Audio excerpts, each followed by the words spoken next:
Saudações, preclaros confrades que nos acompanham.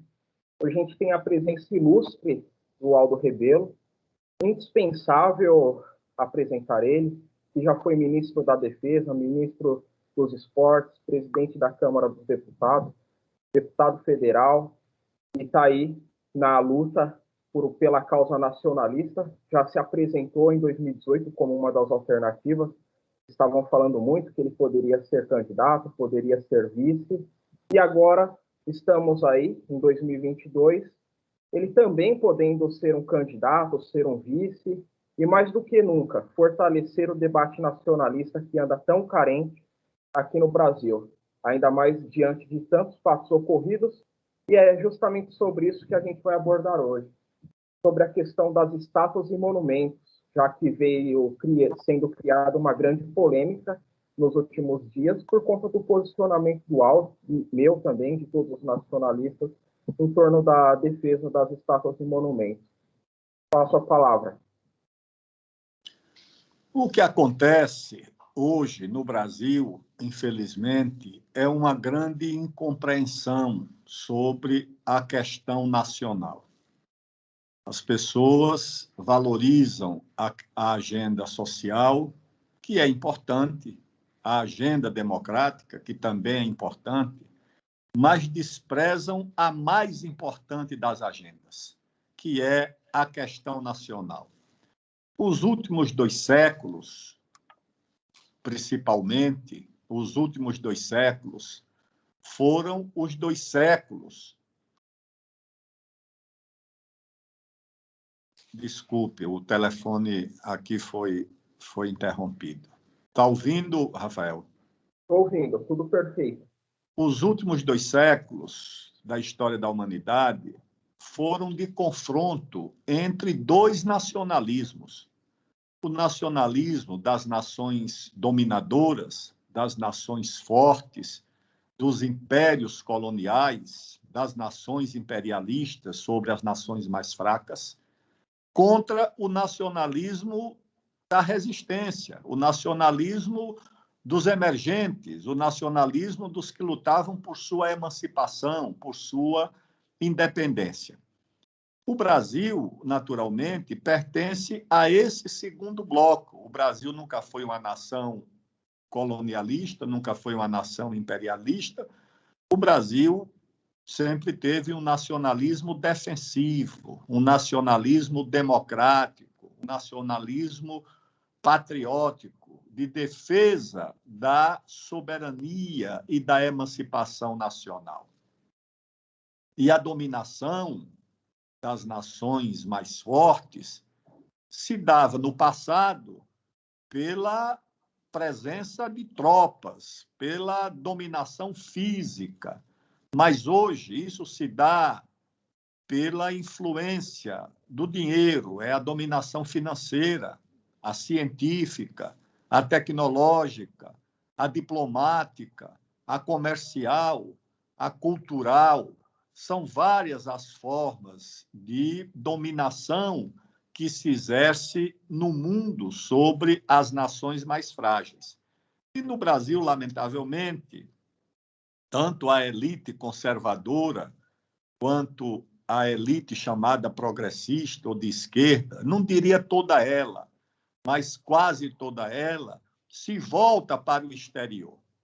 Uma parte se volta, por exemplo, para o Partido Republicano nos Estados Unidos, gente que presta continência à bandeira americana, que usa símbolos das campanhas eleitorais do Partido Republicano. E, mais recentemente, com a vitória do Partido Democrata, a elite mais progressista se voltou para a agenda do Partido Democrata, chegando, inclusive, a pedir a interferência. Alguns pediram, inclusive, sanções do governo americano, do presidente Biden, contra o Brasil, a pretexto de fazer oposição ao governo. Agora se anuncia que uma delegação de celebridades americanas ligadas ao Partido Democrata vai desembarcar no Brasil com o apoio de brasileiros para tentar impedir a construção de uma ferrovia lá no Mato Grosso, que parte da cidade de Sinop e vai até a cidade de Miritituba, lá no Pará, nas margens do rio Tapajós. É uma ferrovia para transportar grãos, uma ferrovia importante para o Brasil. Então, o país vive desorientado. E, recentemente, essa guerra desorientada migrou para a história, para os símbolos da nossa história, a destruição de estátuas, ou a vandalização, né, porque não foi apenas a queima da estátua do Borba Gato, jogaram tinta no monumento às bandeiras lá no Ibirapuera, outra estátua também que foi vandalizada lá no Espírito Santo, a estátua do padre Antônio Vieira, aliás, do padre José de Anchieta. A do Vieira foi em Portugal, aqui foi a de José de Anchieta. E eles vão colocando essas relíquias, essas lembranças no alvo. Ou os grupos conservadores vão vandalizar o monumento ao Marighella. Isso tudo é resultado dessa desorientação, da incompreensão sobre o significado da questão nacional. Pois é. E isso daí, conforme o senhor mesmo disse, aconteceu em Portugal, não é? Aconteceu, mas eu lembro que isso daí começou nos Estados Unidos, não é? Quando teve o assassinato do George Floyd, e aí tomaram as ruas numa onda de depredação, isso daí se expandiu para a Inglaterra, isso daí tomou conta do mundo, não é? E muito desses financiadores, as pessoas que endossam esse tipo de atitude política, de certo modo, não é?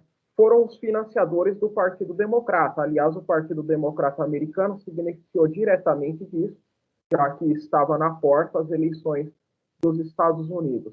Então, o senhor acha que deveríamos ter algum debate aqui no Brasil sobre estas ONGs, estas fundações que estão dentro de praticamente todas as nações do Ocidente e que promovem esse tipo de política, que é basicamente você quebrar símbolos históricos para você promover novos símbolos com novos heróis. Parece que querem reescrever a história das pátrias. É exatamente isso. Ou seja, esses grupos que se voltam contra os símbolos do país, contra os monumentos, contra as estátuas, é como se fossem incapazes, impotentes para construir o futuro. Eles se voltam num gesto de desespero para a destruição do passado, para a destruição da memória. E isso vem acompanhado, naturalmente, de recursos, de financiamento, de bolsas de estudos que são oferecidas a esses grupos, inclusive dentro das universidades brasileiras, as fundações americanas, Fundação Ford, Fundação Rockefeller, financiam esses grupos. Entre as atividades que são financiadas está a atividade de implantar no Brasil o modelo racial dos Estados Unidos, dividir o país mestiço, que é o Brasil, em um país de pretos e brancos. É como se nós tivéssemos que deixar de reconhecer os 500 anos de mestiçagem, os 500 anos de miscigenação. É como se nós tivéssemos vivido 500 anos no equívoco, 500 anos no erro. E agora nós tivéssemos que nos reconhecer como uma sociedade birracial, como uma sociedade de pretos e brancos, como é a implantação dessa ideia na sociedade norte-americana. E a valorização dessa agenda, da agenda identitária, de fragmentar o país numa coxa de retalhos biológica. A ideologia substituída pela biologia. Ao invés do debate se dar em torno de questões ideológicas, o debate reflui para a questão biológica, da raça, do gênero e de outras particularidades dos indivíduos, e não da coletividade, e não da nação. Essa é que é a grande questão que nos conduz a esse engano, a esse equívoco, a esse erro, a essa desorientação, onde o Brasil perde a agenda fundamental, a agenda da construção nacional, da retomada do desenvolvimento, do crescimento do país, da geração de empregos, da solução dos desafios nacionais, dos desafios coletivos, dos desafios que são de todos, a luta contra a desigualdade que assola o país, com o desemprego, com a queda de renda dos mais pobres. Isso tudo é deixado de lado, né? E você recorre a essa agenda importada, a agenda identitária, como se o país tivesse solução para a questão das raças, para a questão de gênero, sem uma saída para o país, sem um caminho para todos. É isso o que nos leva à presente desorientação. Pois é, eu concordo inteiramente com o senhor e aproveito até para falar, a gente teve a vandalização de diversos monumentos no Brasil e no mundo, pelo que eu vi, não sei se o senhor viu, eu não vi de modo algum o Bolsonaro, que teria que representar, já que ele se diz um defensor do conservadorismo, não é, de toda essa agenda Brasil, não é? No começo da eleição ele, embora tenha saudado a bandeira americana, ele se dizia um representante do Brasil, não é? Em nenhum momento se posicionar contra também a quebradeira dessas estátuas e monumentos. Eu vejo que no Brasil, tanto a direita quanto a esquerda importam agendas de fora, a direita do Partido Republicano Americano e a esquerda, muitas das vezes, do Partido Democrata Americano, não é? Querendo trazer para o Brasil uma luta que não é nossa, não é? Por exemplo, no Brasil a gente não tem Ku Klux Klan, nos Estados Unidos tem. Lá você tem bairro só de negro, não é? Aqui não, aqui você tem bairro de pobre e de rico, não tem só de negro ou só de branco. Né? Então, eu acredito que a busca dessas ONGs, desses financiadores, dessas instituições, muitas das vezes internacionais, é buscar deflagrar uma guerra aqui no Brasil, uma guerra racial, uma guerra de gênero, e é impossível você avançar qualquer pauta nacional com esse debate. Na minha opinião, o Bolsonaro ganhou a eleição muito por conta desse debate dos costumes. Não foi por conta da agenda econômica, porque o brasileiro não é liberal. Ao contrário, o brasileiro ele quer bem-estar social, mas ele é conservador nos costumes. Exatamente. O presidente Bolsonaro, na verdade, navegou em um momento em que a política foi praticamente destruída pela Lava Jato. Não restou uma liderança relevante, nem na esquerda e nem no centro.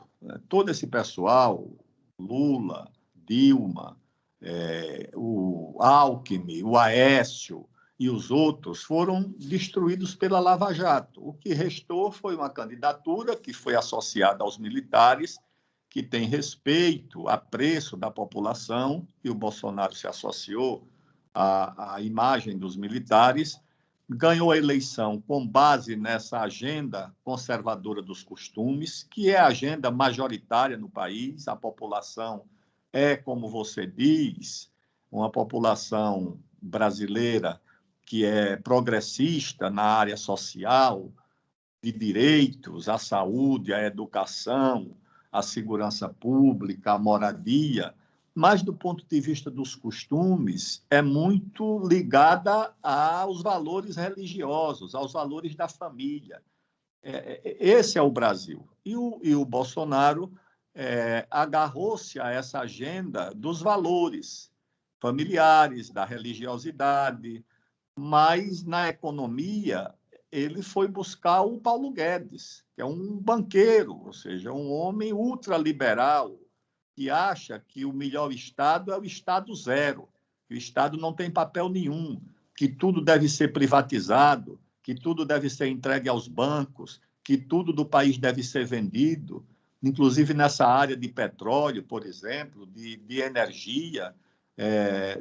a Eletrobras, a Petrobras, patrimônio que o país construiu com muito sacrifício, tudo isso ele acha que deve ser entregue aos negócios privados, ao mercado. E está promovendo essa negociata, porque é uma negociata.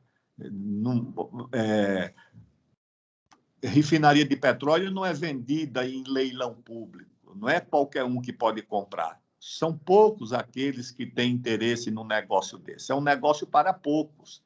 Hidrelétrica, geradora de energia, distribuidora de energia, também não é uma coisa que o dono da padaria, o dono da oficina, que qualquer empresário privado pode comprar ou administrar. Não, é um negócio também que interessa a poucos, e principalmente aos bancos. Geralmente são instituições financeiras que compram para depois renegociar com um lucro muito elevado. Então, na verdade, o governo dele é um governo ultraliberal na economia, entregou tudo a esse economista que tem como referência a economia do Chile, da época do Pinochet. É essa a referência econômica do Paulo Guedes. Na área social também, foi muito pouca coisa que foi feita, é uma situação muito difícil de desemprego, de queda de renda dos mais pobres, e na situação internacional, o Brasil é um país isolado, um país sem aliados. Vai desembarcar aqui esse grupo para impedir a Ferrogrão. Quem são os aliados do Brasil? O governo americano não é nosso aliado, o governo chinês não é nosso aliado, o governo russo não é nosso aliado. Todos eles são hostilizados de alguma forma. Os que podiam ser aliados dos BRICS, o Brasil faz parte dos BRICS, mas o governo hostiliza todo mundo. Os filhos do presidente vivem hostilizando a China. Quando o Brasil foi atacado por conta das queimadas da Amazônia, o único diplomata que defendeu o Brasil lá em Brasília foi um diplomata chinês, e a China é atacada todo dia pelos familiares do presidente da República ou pelo Itamaraty. Então, isso tudo torna o Brasil um país muito frágil para enfrentar os desafios de um mundo muito conturbado e muito difícil. Pois é. E ainda falando sobre a questão das estátuas e monumentos, porque agora em diversas câmaras de vereadores, assembleias legislativas e até mesmo na Câmara dos Deputados, tem deputados que são ideologicamente à esquerda, que estão já debatendo projetos para você derrubar, de fato, qualquer monumento ou estátua que esteja alinhado à escravidão, à ditadura, à opressão, a qualquer regime dito ditatorial ou opressivo, não é? E também a mudança de nome de ruas, nome de estações, enfim, de avenidas. É o que o senhor acha desse tipo de projeto e se acha necessário barrar esse tipo de projeto e como seria feito? Eu acho que o mais aconselhável, para que haja tempo de se discutir sobre esse assunto, seria uma moratória de pelo menos 50 anos, proibindo mudar qualquer nome de rua ou se remover qualquer estátua no país, de quem quer que fosse. Eu acho que essa seria a primeira medida. Novas ruas e novos monumentos, as câmaras municipais, as prefeituras, poderiam decidir. Agora, os monumentos já existentes, que são patrimônios da história e da cultura, e as ruas já batizadas, as praças, isso durante 50 anos não deveria mudar, de nenhuma espécie, para que o país pudesse ter tempo para refletir sobre isso. E quanto às decisões, muitas delas são carregadas de um viés muito autoritário, porque as pessoas querem remover as estátuas e mudar os nomes das ruas a partir do seu critério político e ideológico. Querem impor à sociedade o que é a sua ideia, o seu pensamento. Houve aqui no interior de São Paulo o caso de uma rua, Tiradentes, que foi mudada porque o vereador disse que Tiradentes nunca tinha feito nada pelo município. E botaram lá o nome de um produtor de laranja na rua. Então, esses são os critérios, entendeu? Esse é o raciocínio das pessoas. E daqui a pouco o país não vai ter mais história, não vai ter mais memória. Nos Estados Unidos, eles removeram, derrubaram uma estátua do Thomas Jefferson. Thomas Jefferson foi o pai da independência dos Estados Unidos. Ah, mas o Thomas Jefferson tinha escravo. Naquele tempo, a escravidão existia em quase todas as sociedades. Os brancos tinham escravos, na África, os negros tinham escravos, no Brasil, os índios tinham escravos e escravizavam uns aos outros, né?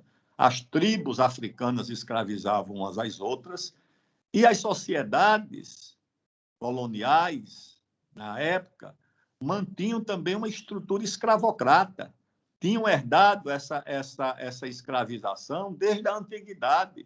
A humanidade adotou o sistema escravista há muito tempo, desde do mundo antigo, dos persas, dos gregos.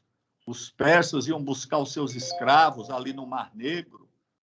Os romanos escravizavam os gregos, que eram brancos, e escravizavam, inclusive, os intelectuais, mantinham em casa os professores gregos como escravos. Então, isso acompanhou a humanidade durante muito tempo. Se você for julgar a história, os monumentos, não fica nada. Como é que foram construídas as pirâmides do Egito? Provavelmente com trabalho escravo. Você vai remover as pirâmides do Egito? Vai destruir? Vai tocar fogo? Ah, como é que foi construído o Coliseu em Roma? Como é que foi construído aquilo? Esses monumentos foram construídos como? Então, se o critério for esse, vai restar pouco da história da humanidade. Você vai destruir tudo, né? Porque essas sociedades antigas, muitas vezes, foram construídas à base do trabalho escravo, tá certo? Você vai defender a escravidão? Não, a escravidão é condenável em qualquer momento e em qualquer circunstância. Mas você julgar e decidir sobre o passado a partir dos critérios de hoje, dos critérios contemporâneos, é um erro. Voltando ao caso do Thomas Jefferson. Thomas Jefferson impôs ao Império Colonial Britânico, que era o maior império colonial da época, a sua maior derrota. Thomas Jefferson arrancou do Império Colonial Britânico a sua joia mais preciosa, que eram as colônias americanas. Então, como é que você vai hoje julgar Thomas Jefferson pelos critérios atuais? Ele construiu um país, ele impôs uma derrota ao colonialismo britânico na época, e você vai julgar o Thomas Jefferson hoje pelos critérios contemporâneos, você, naturalmente, vai criar um grande conflito em torno de toda a história, inclusive no Brasil. Aqui eles já falam que está no alvo, além do Borba Gato, do Monumento às Bandeiras, as igrejas também, o padre José de Anchieta, não sei por que razões, o Cristo Redentor. Por quê? Porque as igrejas, ou a Igreja Católica, chegou ao Brasil com o colonialismo, chegou com o Império Colonial Português. Então, provavelmente seja por isso, a igreja como parte do colonialismo. Então, eles colocam a igreja também como alvo. E daqui a pouco eles também, quem sabe, vão querer revogar a língua portuguesa, porque a língua portuguesa também foi instrumento do colonialismo. Foi com a língua portuguesa que o colonialismo português chegou ao mundo inteiro, chegou ao Brasil, chegou à Ásia, chegou à África. só interrompendo o senhor, já existe esse pessoal identitário sobre a questão da língua portuguesa falando em gênero neutro, não é? Não sei se o senhor já viu isso por aí, já ouviu falar sobre gênero neutro, não é? Já vi, inclusive foi usado agora recentemente na inauguração do Museu da Língua Portuguesa, com o protesto do principal organizador desse museu, que é um sociólogo, um antropólogo baiano, que afastou-se porque protestou contra. Ou seja, essas ONGs identitárias agora também têm o poder de estabelecer o vocabulário da língua portuguesa, de criar uma língua nova, de impor essa língua a todo mundo, a todas as pessoas. Não, eu acho isso uma coisa absolutamente autoritária, arrogante, querer impor os seus padrões a toda a coletividade, a toda a sociedade. Eu acho que isso tem que ter, naturalmente, um enfrentamento. Ninguém pode aceitar esse tipo de arrogância e esse tipo de imposição autoritária. O doutor Enéas, que ele era um nacionalista já mais à direita, ao meu ver, ele já falava que o maior patrimônio do povo é a língua, né? E até o idioma português estão querendo destruir ultimamente. Então, a gente, de um lado, a gente tem uma direita liberal, conforme o senhor já citou anteriormente, do ultraliberal Paulo Guedes, que tem como grande exemplo a economia chilena do Pinochet, é inspirado e formado na escola de Chicago, ou seja, sem patrimônio não há pátria, né? Então, os ditos de direita vendem o patrimônio da pátria e os ditos identitários destroem a cultura da pátria. Então, o Brasil, ele está literalmente sendo destruído, não é? Com a massa de desempregado que nós temos aí, entrando já sobre a questão econômica, não é? A gente tem um número exorbitante de desempregados, de pessoas vivendo na informalidade, o poder de compra do brasileiro anda cada vez mais baixo, a classe média, que é classe média hoje no Brasil, não é classe média no mundo, porque o câmbio do jeito que está, o cara que ganha 10 mil reais aqui, que é um bom salário para o padrão brasileiro, lá fora é 2 mil dólares. 2 mil dólares. 2 mil dólares nos Estados Unidos, um guatemalteco que trabalha de ajudante na construção civil ilegal ganha mais que isso ao mês. Então, a situação do Brasil, tanto culturalmente, na questão dos valores, aí como a gente já discutiu sobre essa questão dos estátuas e monumentos, quanto na questão econômica, estão destruindo o país pelos dois lados, pela via econômica e pela via cultural.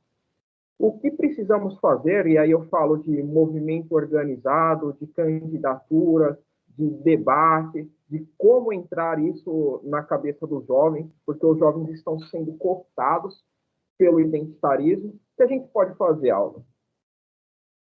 Em primeiro lugar, nós temos que travar uma batalha de ideias. A batalha se dá em vários níveis. Ela é uma batalha de ideias, de conceitos, de pensamento. Ela é uma batalha política, ela é uma batalha de organização, de militância, e nós temos que nos posicionar em todas essas frentes, em todos esses níveis. Por exemplo, voltando ao caso da língua portuguesa, não existe nação sem uma cultura nacional. O que é que define uma nação? Não é apenas um território, não é apenas a população, não é apenas a existência de um Estado. Você tem uma nação quando você tem uma cultura nacional. Você tem uma cultura nacional que se expressa em uma língua nacional, em um idioma nacional. Então, o idioma nacional, ele é um símbolo, ele é um patrimônio da nação.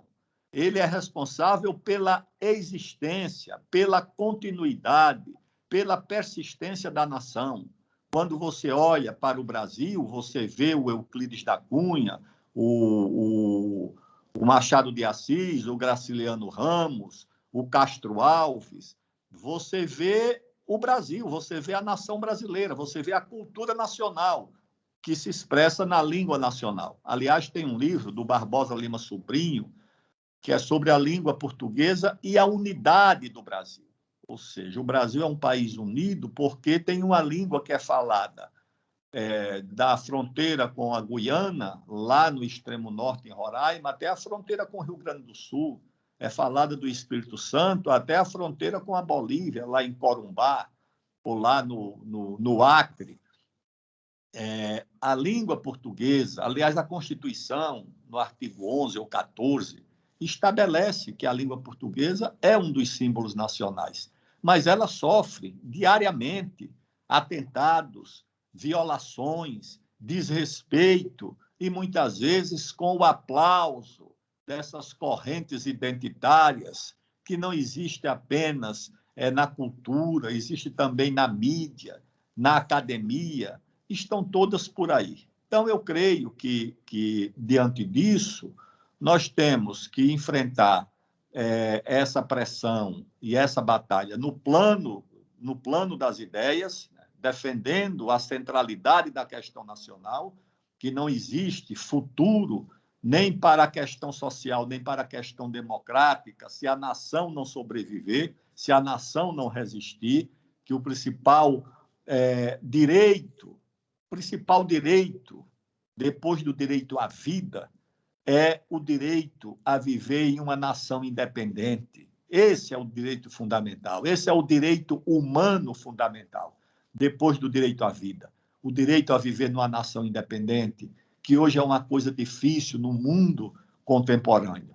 A segunda é a batalha política, é mobilizar as organizações sociais e políticas que têm um compromisso com a soberania nacional, levantar esse debate nas discussões públicas, em momentos como as disputas eleitorais, ter uma eleição para a presidência da República, é preciso que candidaturas ou candidatura nacionalista se apresente com a sua agenda, com a sua visão do país, com a sua visão do mundo, com a sua visão da história, com a sua visão dos problemas nacionais. Esse é que é o nosso desafio. Quando surge um debate, uma polêmica como essa em torno da violação, do vandalismo contra os monumentos públicos, que essas opiniões apareçam e se manifestem para fazer frente a esse debate. Esse é que é o nosso desafio. Aldo, e eu percebo hoje no mundo que a gente vive, que as nações que mais estão tendo um projeto de futuro, ou seja, que vão sobreviver, não é, das imposições, porque há toda uma agenda de fora para impor às nações, e a gente sabe disso. Isso daí funciona muito no Ocidente. E as nações que estão se desenvolvendo economicamente, estão se desenvolvendo belicamente, até com tecnologia, e são promissoras, como, por exemplo, a própria China, que era um país promissor, hoje já é uma realidade, não é? A Rússia, que sempre teve na figura lá da União Soviética uma importância geopolítica muito grande e continua tendo essa importância geopolítica hoje, com o apoio e o respaldo popular de preservar a história do país. São países que preservam muito bem a história e são países, não ironicamente, que impedem essas ONGs, esses organismos estrangeiros de adentrarem ao país. Só que esses países aqui, no Brasil, na Europa Ocidental e nos Estados Unidos, são taxados do quê? De países autoritários, não é? De que o Putin é autoritário, de que o Xi Jinping é autoritário, não é? Mas, na verdade, são essas nações que estão tendo futuro. A própria Índia eu vejo com um futuro muito brilhante, o Vietnã, não é? E o próprio Narendra Modi, que é o atual presidente da Índia, também hoje já é visto com maus olhos aqui no Ocidente, porque ele defende a preservação de toda a história do hinduísmo e etc, etc, ou seja, a cultura nacional. Então, como que a gente pode participar de um debate das nossas ideias de soberania do Brasil, sendo que a gente vai ser rotulado muitas das vezes de autoritário, não é? E por ser autoritário, não deve ser debatido, deve ser colocado para escanteio, porque isso é o que acontece em muitas universidades, muitos órgãos de imprensa, não é? Bem, o senhor sabe, até mesmo em determinados partidos políticos, você não tem a liberdade de você se posicionar em favor ao patrimônio nacional, seja ele econômico, seja ele cultural. Olha, na verdade, toda essa discussão, toda essa agenda esconde a disputa pelos respectivos interesses nacionais. Os Estados Unidos não estão interessados em direitos humanos. Nenhum país no mundo, nos últimos 50 anos, violou ou colaborou com a violação de direitos humanos mais do que os Estados Unidos.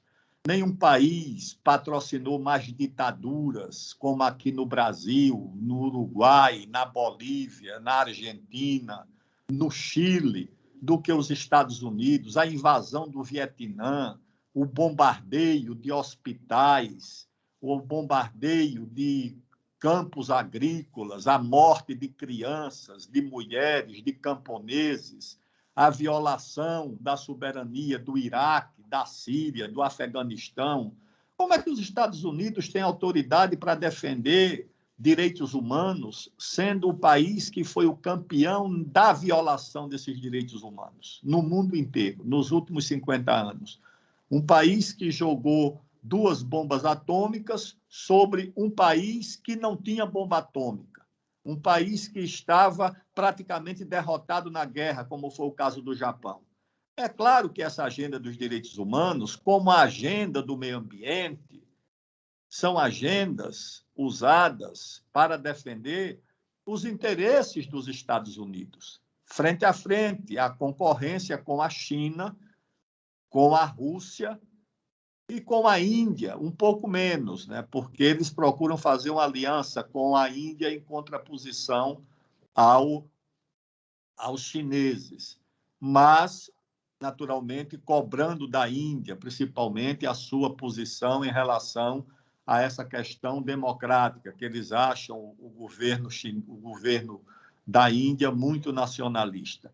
É em torno da questão nacional que se dá essa disputa. Agora, eles estão procurando convencer o mundo que é necessário uma aliança com os Estados Unidos contra a China, porque a China é um perigo autoritário, como se fosse o seguinte: o mundo democrático precisa se unir em contraposição à ameaça autocrática da China. Na verdade, isso é apenas uma cortina de fumaça. O mundo precisa se unir para defender a hegemonia dos Estados Unidos, ameaçada pelo avanço da tecnologia, da ciência, da competitividade e da economia chinesa, que é uma economia hoje mais forte, com maior capacidade de investimento, de oferecer crédito aos países amigos em todo o mundo, que tem um modelo, um projeto, essa proposta do cinturão e da rota, que é a construção de uma infraestrutura por mar e por terra, principalmente por ferrovias e rodovias, integrando a Ásia com a Europa e a África, para agilizar e facilitar o comércio da China com o mundo inteiro. É essa a questão que ameaça os Estados Unidos, ou essa tecnologia da comunicação, a de 5G, e agora já se aproxima de 6G.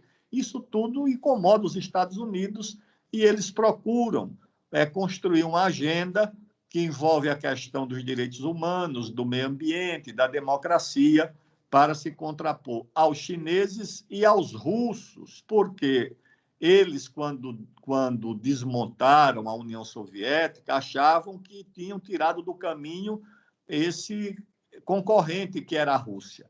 Mas depois veio esse presidente russo, o Putin, e reorganizou a agenda russa, reorganizou, inclusive, a política de defesa da Rússia, criou alternativas. Hoje, a Rússia é um país com uma tecnologia de defesa muito avançada, muito eficiente.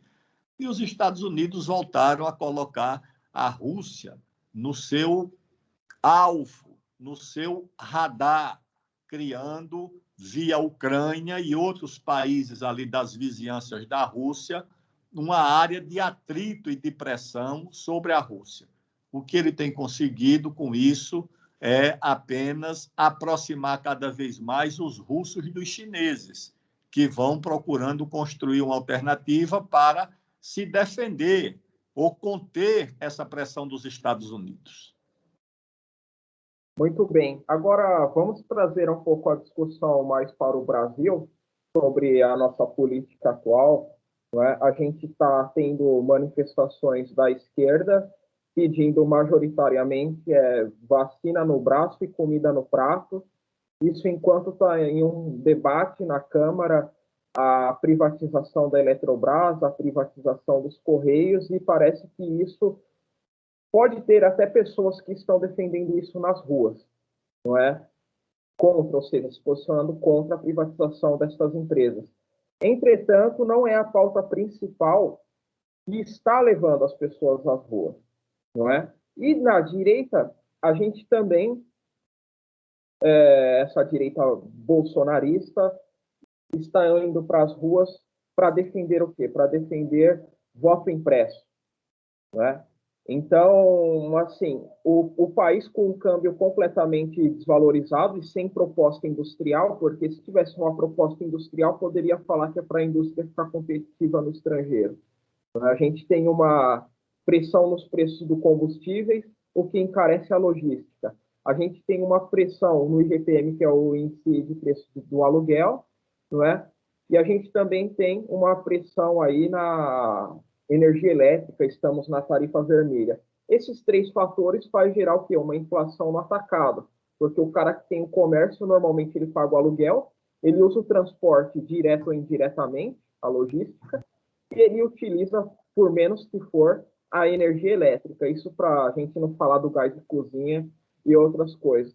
E as pessoas estão indo para a rua falar de voto impresso, como se isso daqui a gente estivesse numa condição de vida, por exemplo, da Finlândia, com um estado de bem-estar social muito bom, e o restante da população debatendo vacina. Tudo bem, estamos numa pandemia, mas a vacinação está ocorrendo, para alguns lentamente, poderia ter ocorrido mais rapidamente, mas ela está ocorrendo. Você não acha que a gente tem que virar essa chave para se importar com o que realmente nos aguarda? É verdade que a questão da vacina é uma agenda importante. A comida no prato também é uma agenda importante. Agora, se o Brasil tiver vacina, ele vai ter comida no prato? Não. Por quê? Porque o problema fundamental, o que falta no prato do brasileiro, é o que falta na renda. Ou seja, e falta renda porque falta emprego. Quando não falta emprego, houve redução e queda da renda daqueles que estão empregados, principalmente dos mais pobres. Então, o país convive com uma situação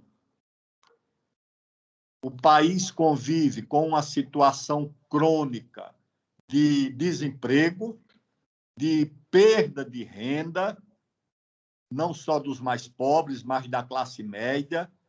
Isso é consequência de um processo de estagnação da economia, de desindustrialização, mesmo que agora, recentemente, o Brasil registrou uma certa recuperação da economia, o processo de desindustrialização não cessou. Você tem uma certa folga por causa das commodities agrícolas, da safra de grãos, da produção de proteína animal, que isso cresceu, aumentou a demanda por esses produtos no mundo, a atividade da agropecuária gera uma demanda por máquinas agrícolas, equipamentos, produtos veterinários, produtos químicos ligados à lavoura, e isso gerou, de fato, um certo dinamismo na economia. Mas a atividade industrial no Brasil decresceu. E eu não vejo a oposição, a situação nem se fala, né? O governo não está preocupado com isso. O governo do presidente Bolsonaro agora só está preocupado com a sobrevivência. em garantir que o Centrão não conspire para encurtar o mandato. Isso aí é a agenda do governo, sobreviver. Esqueça, porque não vai mais cuidar de governar o país, a economia, já esvaziou de vez a agenda do Guedes, vai desmembrar os ministérios do Guedes. Agora a agenda do governo é sobreviver. E a agenda da oposição, por incrível que pareça, é aproveitar a fraqueza do governo e atacar o governo naquilo onde ele é frágil, sem propor uma agenda alternativa para o país. Pergunte para a oposição como é que o país vai voltar a crescer. O que é que a oposição tem dito? Como é que o país volta a crescer? Tem solução para o país se ele não voltar a crescer? Eu fui ministro de 4 pastas diferentes, fui presidente da Câmara. Uma coisa eu posso dizer com certeza: quando o país cresce, você tem dinheiro, eu não diria para tudo, mas para quase tudo. Quando o país não cresce, você não tem dinheiro para nada. Você não tem como resolver nenhum dos problemas do país se ele não voltar a crescer. Vamos conversar sobre o problema do desemprego. Como é que você vai resolver o problema do desemprego se o Brasil não voltar a se desenvolver? Se não voltar a crescer? Quem é que vai empregar no país? As prefeituras? Os governos estaduais? O governo federal?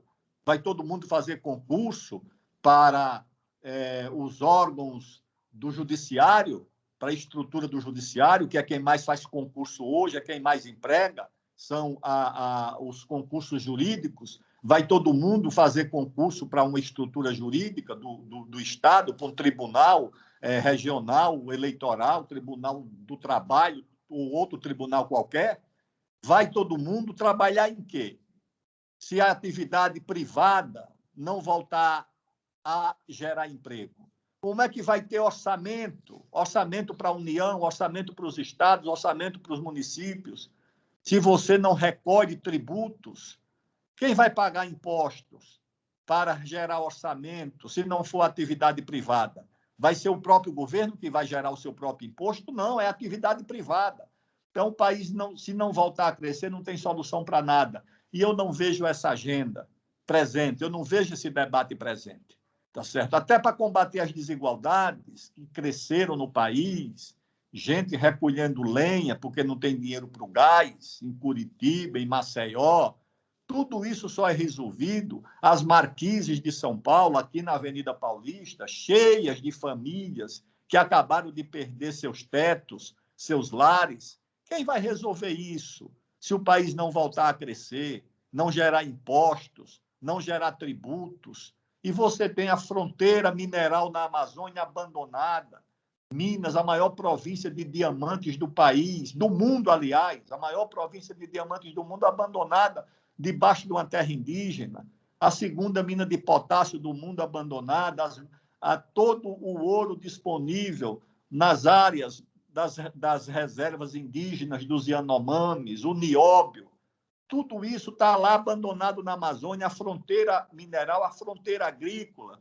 E o país não debate a marcha para o oeste, para a gente ligar o Brasil aos portos do Pacífico, para chegar ao mercado asiático. Essa devia ser a nossa agenda, a agenda do futuro, para empregar os meninos que estão se formando nas escolas de engenharia, os técnicos que estão se formando por aí vão se empregar em quê? O que é que você vai dizer para o menino que está terminando um curso técnico nesses institutos federais, que está terminando um curso de engenharia? Vai dizer o que para eles?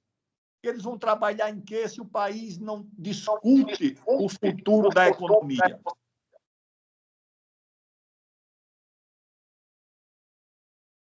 Sim. E assim, o Bolsonaro, se pegar as entrevistas dele na década de 90, ele tinha, querendo ou não, uma postura mais nacionalista. Não é? Ele falava que o Fernando Henrique deveria ser fuzilado por conta do quê? Da privatização da Vale, né? Só que depois que chegou ao poder, passou a defender toda a agenda liberal do sistema. Até um pouquinho mesmo antes da eleição, ele defendia o quê? Ele defendia essa questão do nióbio. Depois que chegou no poder, parou de falar sobre essa questão do nióbio. Então, o que vai ser necessário para o Brasil voltar a crescer? Como que a gente pode tratar de uma reindustrialização brasileira, de certo modo? Porque hoje em dia a pessoa sai do curso técnico, sai da universidade, sai do ensino médio, ou o camarada vai trabalhar nos aplicativos como entregador de comida, ou então transportar passageiro, não é? Em Uber, iFood, Uber Eats e tantos outros aplicativos que existem aí, ou o camarada vai ficar desempregado, e a solução que eu vejo dessa mesma esquerda identitária para o país em relação a isso é o quê? É simplesmente você criar uma renda mínima permanente. Só que essa renda mínima permanente não possibilita isso tudo que o senhor falou, arrecadação, não é? Não possibilita a pessoa, o Estado arrecadar imposto, não é? E aí, sem imposto, você não tem dinheiro para nada. Então, o que a gente faz, Aldo? Olha, a esquerda identitária não está interessada no emprego de ninguém. A esquerda identitária a esquerda identitária é um setor da classe média interessada nos seus próprios objetivos, não se incomodam com o destino dos pobres.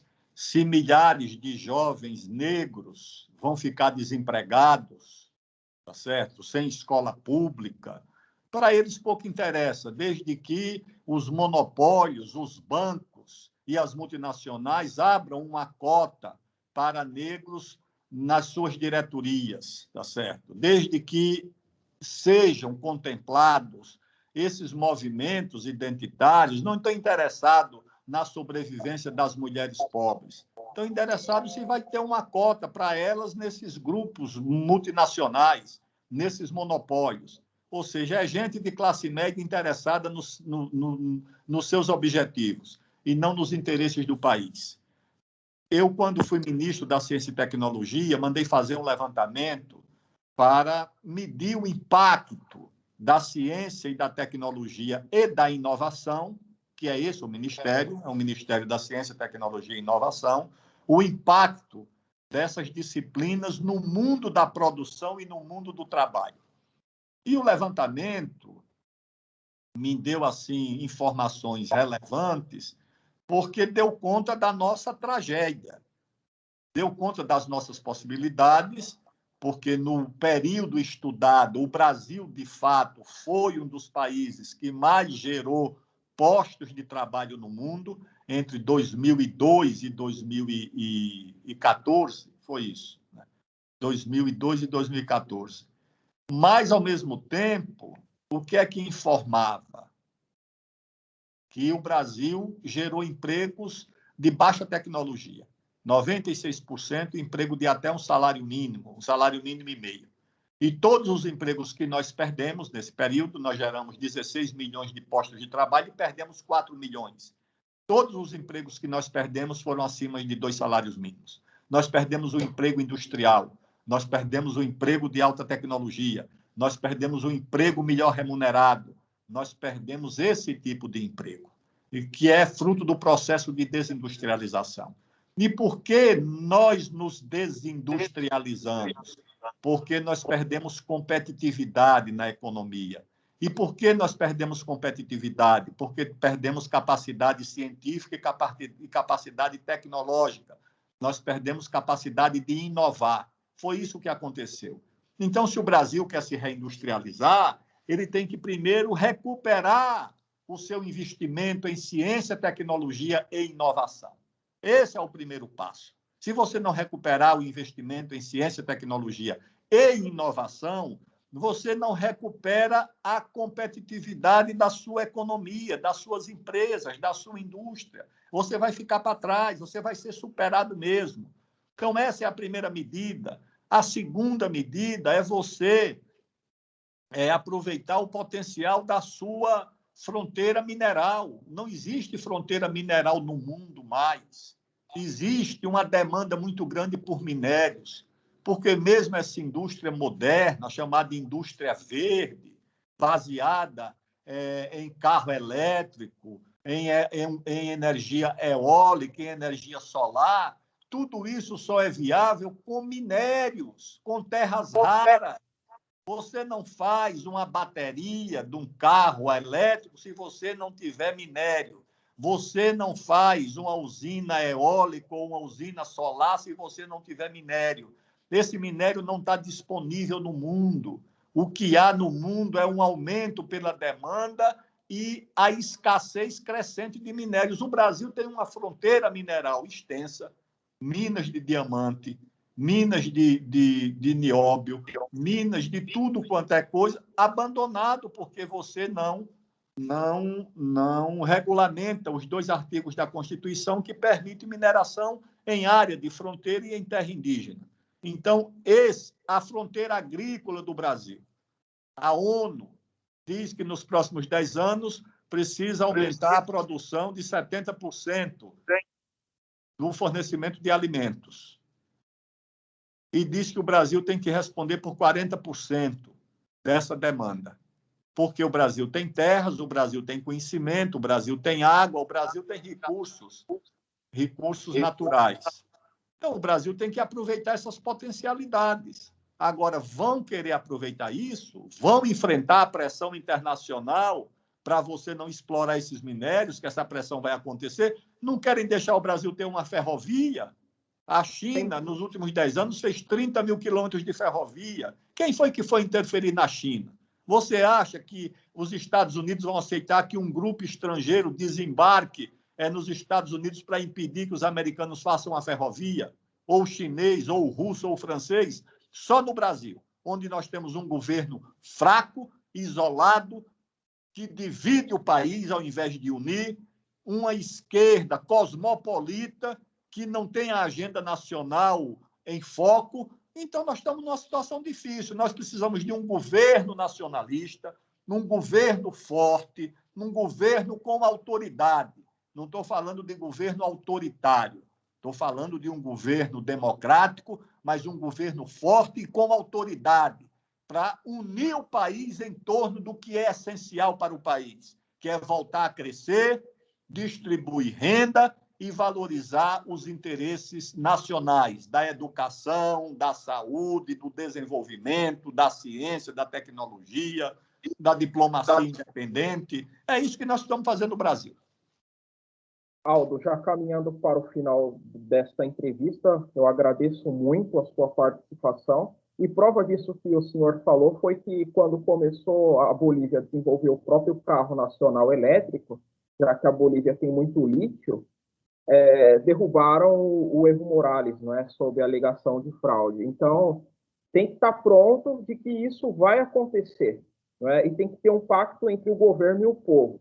E o que a gente pode esperar do senhor? Uma candidatura, já que muita gente vem falando que o senhor é pré-candidato à presidência da República, o que a gente pode esperar? Olha, eu acabei de escrever um livro e lancei esse livro. Comecei a escrever no ano passado, terminei em março desse ano. Chama-se O Quinto Movimento, Propostas para uma Construção Inacabada.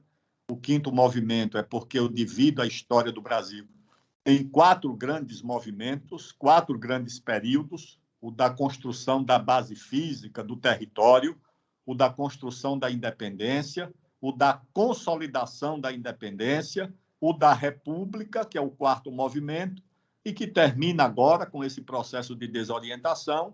E eu proponho a retomada da construção nacional e chamo isso de quinto movimento. E, em torno desse quinto movimento, eu faço uma agenda de debates sobre a economia, ciência e tecnologia, forças armadas, Amazônia, democracia, direito das mulheres, a questão indígena, a fronteira agrícola, a luta contra o racismo. Está tudo lá, distribuído em 21 capítulos. E alguns amigos, trabalhadores, sindicalistas, militares da reserva, empresários, agricultores, produtores rurais, disseram que era preciso que essa agenda se transformasse numa proposta, numa pré-candidatura à presidência da República. E é o que eu vou fazer. Vou lançar essa pré-candidatura e vou participar desse debate, seja o que Deus quiser, mas pelo menos as ideias eu vou apresentar. Bom, da minha parte e dos meus confrades, como eu digo, você com certeza terá meu apoio. Muito obrigado por esta entrevista, Aldo. Eu vou interromper aqui agora.